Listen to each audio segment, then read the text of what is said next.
Video ini akan fokus kepada uang digital, so CBDC, dan cara mereka, pihak-pihak sana, bisa ikat kita, kontrol kita, dan paksa kita jadi budak di sistem yang gak punya banyak pilihan lagi, harus nurut pada agendanya pihak sana. Sebelum saya jelasin semua itu, ini, nonton dulu video. Dengan seizin Bapak Presiden, kami luncurkan white paper digital rupiah yang kami namakan Proyek Garuda.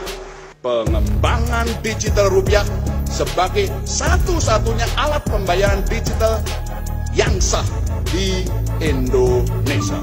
So, video yang barusan Anda saksikan itu bukti jelas bahwa pihak mereka, termasuk negara Indonesia, lagi eksekusi rencana untuk bisa kontrol semua masyarakat. Ibaratnya kita dijadikan sapi, digosongin, branding, jadi milik pemerintah, milik sistem besar ini. So, ini sebenarnya topik yang kelanjutan dari video yang sudah kita posting, dan sempat rame viral di sosmed, tapi somehow bisa di take down, dibatasi sama sosmed, disensor. So, maklum, saya harus hati-hati kali ini dengan pilihan bahasa saya, cara saya menyampaikan topik ini harus dengan sangat hati-hati. Kalau enggak ya nanti diblokir. Dan padahal isu ini penting, dan apa yang saya mau sampaikan menurut saya topik yang paling penting yang pernah saya bahas. Kenapa? Karena kalau cuma 1-2 orang saja yang melawan rencana mereka untuk bisa ikat kita, paksa kita jadi budak, maka akan gagal. Harus sekaligus jutaan orang, semua orang di Indonesia harus sadar ini dan harus bisa siap take action, siap lawan kalau harus, supaya kita bisa hidup dengan bebas, hidup dengan banyak pilihan, bisa jadi orang yang mandiri dan punya kemerdekaan. Oke?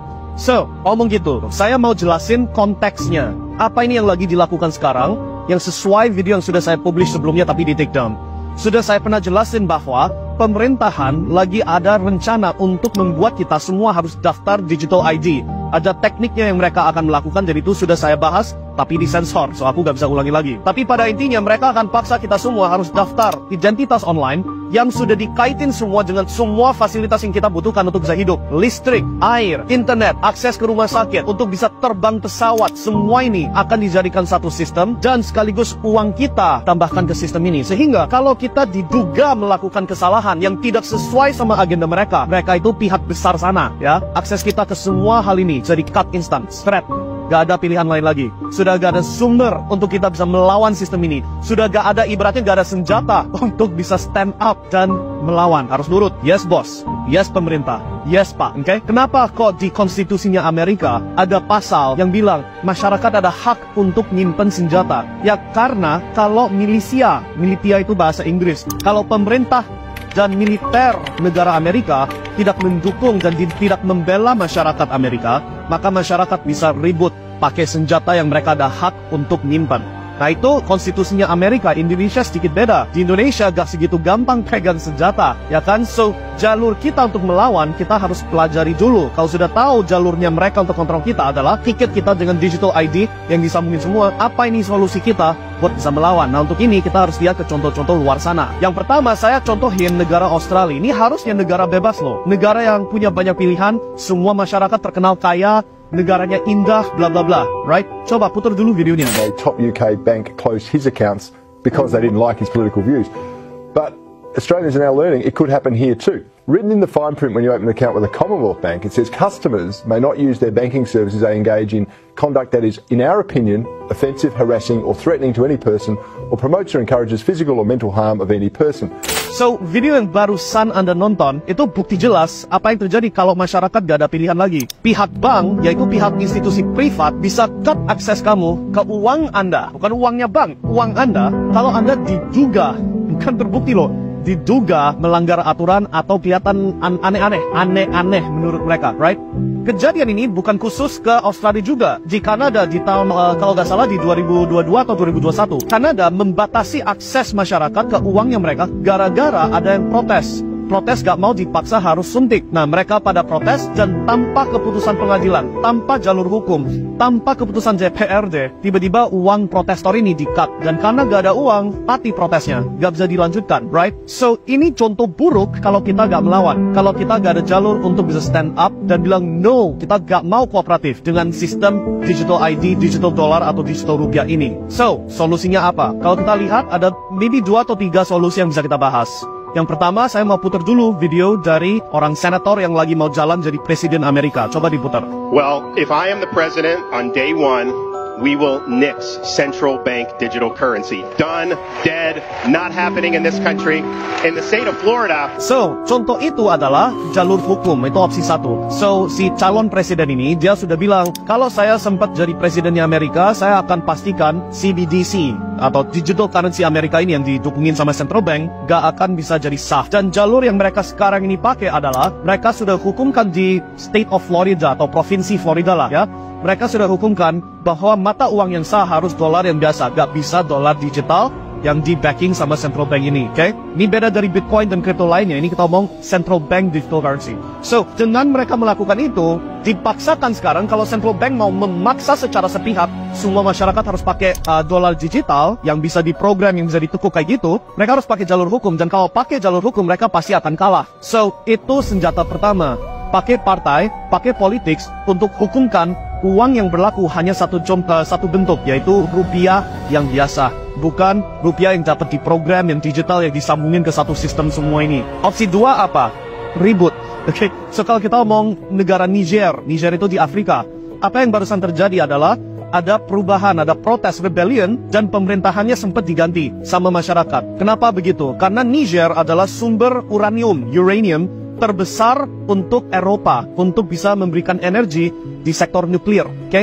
Nah, dulu negara Prancis ambil uranium dari Niger dengan harga berapa? Coba tebak, 80 sen per kilo. 80 sen per kilo. Sedangkan harga pasarnya uranium berapa? 200 euro per kilo. So, ibaratnya uraniumnya dicuri, diambil tanpa ada kompensasi. Nah, masyarakat ribut, masyarakat protes, rebellion, berhasil ambil ahli negaranya sendiri.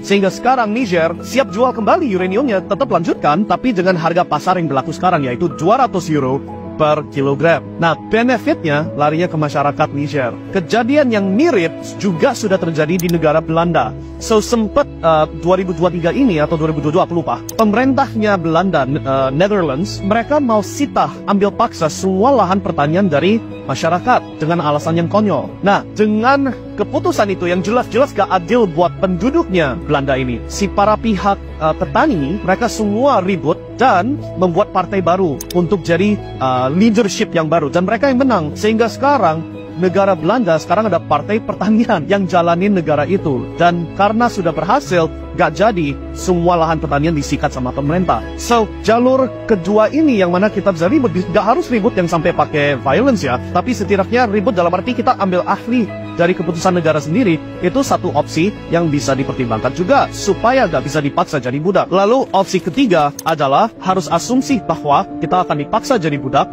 semuanya gak berhasil, maka kita harus bela diri sendirinya.